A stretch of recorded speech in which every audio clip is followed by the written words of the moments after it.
So my name is Peter Coppin. I'm Assistant Professor of Design here at OCAD University. I do most of my teaching in the Inclusive Design graduate program.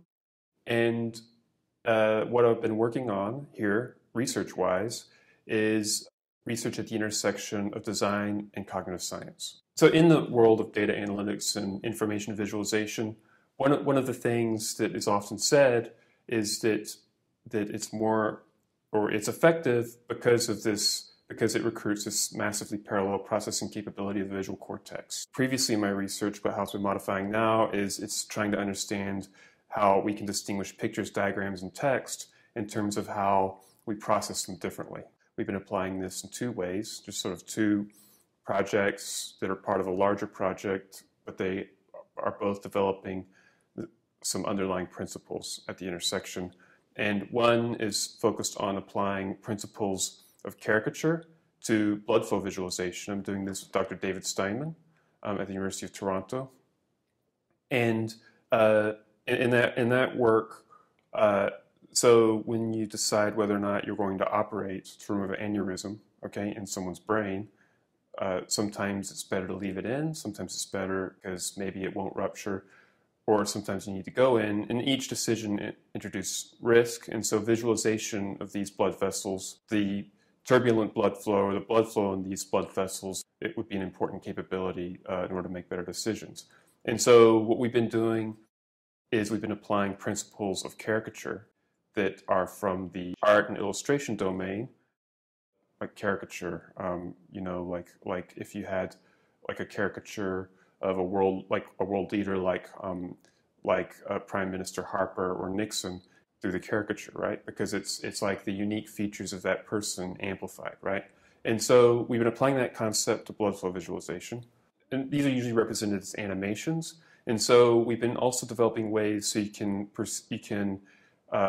perceive blood flow without animation. We've been doing that by taking the animations and turning them into 4D structures. So instead of it being a sequence of frames flashing by over time, what we do is we map time to a dimension, like the Z dimension, and then you basically have a cube, or you could put it in a carousel, like if you have a heartbeat, okay? And so then you see it actually as a structure, and you actually don't have to look at it over time.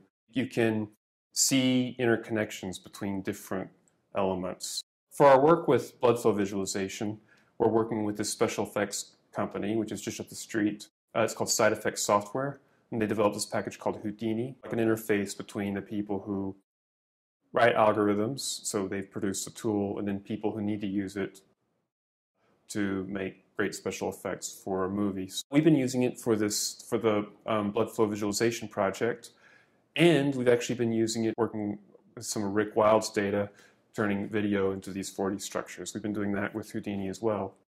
OCAD University, it's an extremely old art and design university, one of the premier or the premier art and design universities in Canada, but it is very much a newcomer to sort of the world of the research university. So the opportunity and challenge, it's all one thing.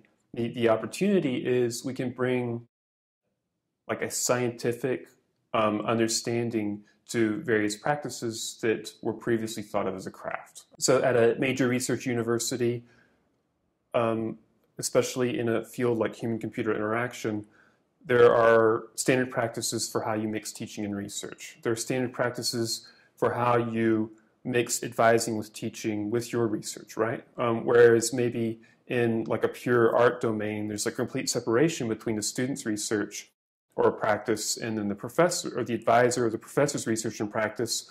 In an applied field like human-computer interaction, they mix together. You're part of a team.